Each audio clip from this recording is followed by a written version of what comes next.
Hello students, कैसे हो आप लोग। आज अपने स्टार्ट करने वाले स्टैंडर्ड 9 का विकास का जो फाइनल टेस्ट का असाइनमेंट है, जिसमें अपने बात करने वाले गुजराती सब्जेक्ट सेक्शन डी में जो विचार विस्तार है उसकी बात करेंगे। Again repeated, Gujarati subject start करेंगे। सेक्शन डी में जो विचार विस्तार है मतलब अर्थ विस्तार, उसके बारे में बात करेंगे। तो स्टार्ट करेंगे। फर्स्ट नंबर, मूर्ख मित्र करता डायो दुश्मन सारो। तो उसका आएगा, मूर्ख मित्र करता समझदार दुश्मन सारो गणाय। केम? આપણે મૂર્ખ મિત્રોનો વિશ્વાસ રાખી શકીએ નહીં. તે ક્યારે ગાંડપણમાં આપણને નુકસાન કરી બેસે તે કહી શકાય નહીં. પરંતુ સમજદાર દુશ્મન ક્યારેય આપણને દગો ન દે. તે ક્યારેય આપણા પર પીઠ પાછળથી ઘા ન કરે. તે આપણને ચેતવે પછી ઘા કરવા તૈયાર થાય. રાજાએ મૂર્ખ વાંદરાની મિત્રતા કરી હતી. મૂર્ખ વાંદરો રાજા જ્યારે ઊંઘતા હતા ત્યારે તેમની ચોકી કરતો હતો. ઊંઘતા રાજાના શરીર પર માખી બેઠી. આ જોઈ મૂર્ખ વાંદરો આવેશમાં આવી ગયો. તેણે માખી પર તલવારનો ઘા કર્યો, પરંતુ માખી ઉડી ગઈ અને રાજાને તલવાર વાગતા તેણે પ્રાણ ગુમાવ્યા. આમ આપણે મૂર્ખ વ્યક્તિની ક્યારેય મિત્રતા કરવી જોઈએ નહીં. સેકન્ડ નંબર, મન મેલા તન ઉજળા બગલા કપટી અંગ તેથી તો કાગા ભલા તન મન એક જ રંગ. उसका आंसर आएगा, આ પંક્તિઓમાં કવિએ બગ ભગત પર આકરો કટાક્ષ કર્યો છે. બગલો ધોળો હોય છે. તે પાણીમાં ઊભો હોય ત્યારે તે જાણે ધ્યાનમગ્ન હોય તેવો ડોળ કરે છે, પરંતુ તેનું ધ્યાન માછલીમાં હોય છે. પાણીમાં માછલી દેખાતા જ તેને તે ચાંચમાં પકડી લે છે. આપણે તેના ઉજળા તનથી તેને લુચ્ચાઈ પારખી શકતા નથી, પરંતુ એના કરતાં કાગડો સારો. તેનું તન કાળું અને તેના કર્મો પણ કાળા. તેનામાં કોઈ ઢોંગ કે કોઈ કપટ હોતા નથી. સમાજમાં અસંખ્ય માણસો બગલા જેવા હોય છે. તેમના મનની મેલી મુરાદ જાણી શકાતી નથી. તક મળતા તેઓ સ્વાર્થ સાધી લે છે. આપણે એવા લોકોથી ચેતીએ. એના કરતાં કાગડા જેવા દુર્જનો સારા. એનાથી આપણે ક્યારેય કદી છેતરાઈએ તો નહીં. રાઈટ. થર્ડ નંબર, આચાર એ જ પ્રચારનું શ્રેષ્ઠ માધ્યમ છે. તો उसका आंसर आएगा, કોઈ પણ ઉપદેશ તેના આચરણ વિના અસર કરતો નથી. ઉપદેશ આપવો સહેલો હોય છે, પરંતુ તેને આચરણમાં મૂકવો અઘરો છે. જ્યાં સુધી કોઈ બાબત આચરણમાં ન મુકાય ત્યાં સુધી તેની બીજા પર ધારી અસર થતી નથી. દરરોજ મોડા ઉઠનારા બીજાને વહેલો ઉઠવાનો બોધ આપે તો તેની અસર થતી નથી. આથી જ જ્યારે બુદ્ધ ભગવાને પોતે ગોળ ખાવાનું છોડી દીધા પછી જ બાળકને ગોળ ન ખાવાનો બોધ આપ્યો. આમ ડાઈ સાસરે ન જાય અને ગાંડીને શિખામણ આપે. ડાઈ સાસરે ન જાય ને ગાંડીને શિખામણ આપે. તે કહેવતમાં પણ પ્રથમ કોઈ બાબત આચરણમાં જ મૂકવાની શિખામણ છે. આપણે સારી બાબતો આચરણમાં મૂકીએ પછી ઉપદેશ આપવાની જરૂર રહેશે નહીં.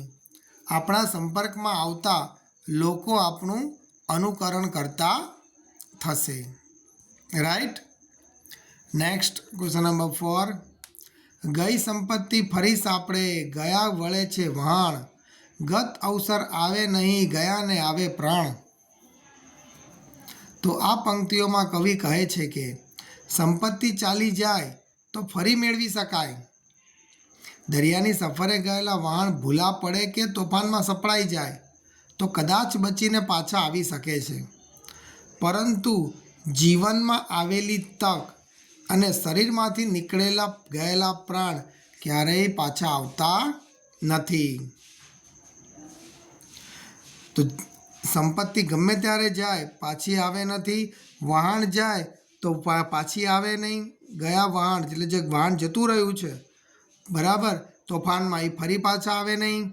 એટલે એકવાર તમારા હાથમાંથી જો કોઈ અવસર જતો રહ્યો તો બીજી વાર પછી ક્યારે આવે નહીં. આમ જીવનમાં આવતી તક ઝડપી લેવી જોઈએ. તેમ કરવાથી આપણે વિકાસના પંથે આગળ વધી શકીએ છીએ. એ જ રીતે આપણું જીવન ખૂબ મૂલ્યવાન છે. તેની પ્રાણીની રક્ષા કરવી જોઈએ. શરીરની તંદુરસ્તી આપણે જાળવવી જ જોઈએ. રાઈટ. Question number 5. જે પોસાતું તે મારતું એ ક્રમ દિશે છે કુદરતી. तो उसका आंसर आएगा સર્જન અને વિનાશ એ કુદરતનો અનિવાર્ય ક્રમ છે. કુદરતના દરેક તત્વમાં સર્જન અને વિનાશ કરવાની શક્તિ તેમજ શક્યતા રહેલી છે. જે તત્વ જીવન પોષક હોય છે એ જ ક્યારેક સંહારક પણ બની શકે છે. જળને જીવન કહેવાય છે. જગતની મોટાભાગની સંસ્કૃતિઓ નદીને કિનારે પાંગરી છે, મતલબ નદીને કિનારે આગળ વધી છે. પણ જીવન પોષક જળ વડે જ અતિવૃષ્ટિ અને પૂર જેવી વિનાશકારી હોનારતો સર્જાય છે. એ જ રીતે ધરતી આપણને આધાર અને આશ્રય આપે છે. અઢળક અનાજ અને ખનિજ સંપત્તિના ભંડાર ધરતી પાસેથી જ મળે છે.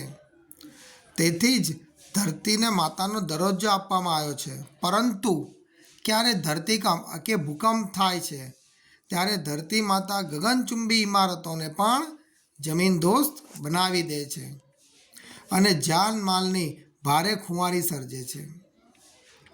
માનવ જીવન માટે અત્યંત ઉપયોગી અગ્નિ અને વાયુ ક્યારેક ભયંકર વિનાશ વેરે છે. આમ જે વ્યક્તિ વસ્તુ કે તત્વ પોષક હોય છે તે જ કોઈ વખત સંહારક નીવડી શકે છે, કારણ કે પોષવું અને સંહારવું એ કુદરતનો સ્વાભાવિક ક્રમ છે. Next question number 6. વિદ્યા પુસ્તકમાં અને પર કબજામાં ધન, ભીડ પડે ના કામના એ વિદ્યા એ ધન. તો उसका आंसर आएगा આ પંક્તિઓમાં કવિ કહે છે કે જેમ પુસ્તકમાં રહેલી આપણી વિદ્યા અને પારગાના કબજામાં રહેલું આપણું ધન જરૂર પડે, ભીડ એટલે જરૂર પડે ત્યારે આપણને કામ આવતા નથી. આથી વિદ્યા અને આવું ધન કોઈ કામના નથી. પુસ્તકમાંથી આપણને માર્ગદર્શન મળે છે, પરંતુ મુશ્કેલીના સમય તમે પુસ્તકના પાના ના ફેરવી શકાય. રાઈટ. એટલે પુસ્તકના પાના ફેરવીને વાંચવા ના બેસાય. તેથી વિદ્યા આપણને કંઠસ્થ એટલે મોઢે હોવી જોઈએ. તે જ રીતે બીજાને આપેલી આપણી ધન મુશ્કેલીના સમયે આપણને ન મળે તો એ ધન આપણા માટે નિરર્થક છે, એટલે કોઈ કામનું જ નથી.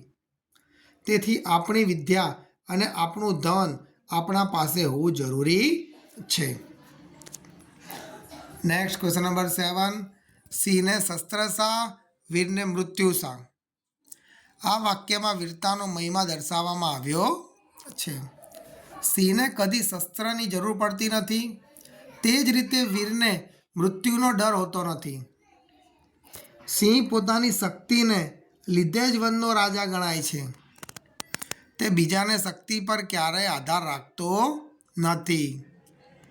વળી તેને શસ્ત્રોની જરૂર પડતી નથી.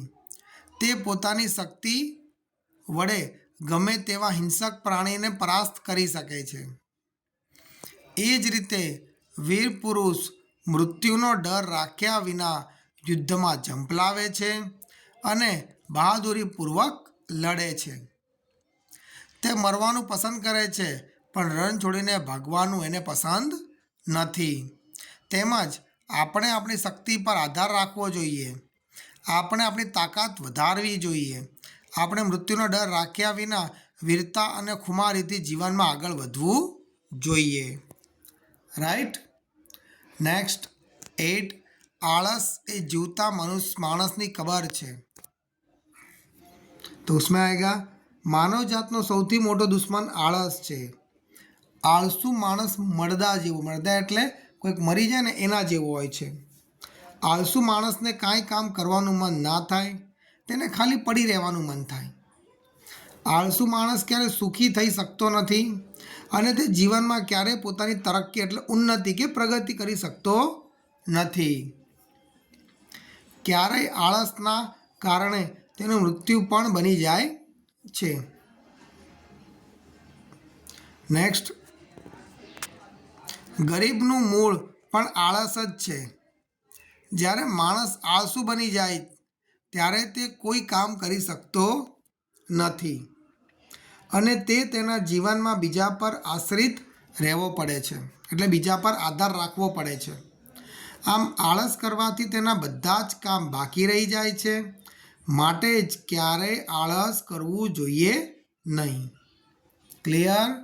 ओके, सो दैट्स यहाँ पे अपना वीडियो फिनिश होता है। वीडियो पसंद है वीडियो को लाइक और चैनल को सब्सक्राइब करना मत भूलना।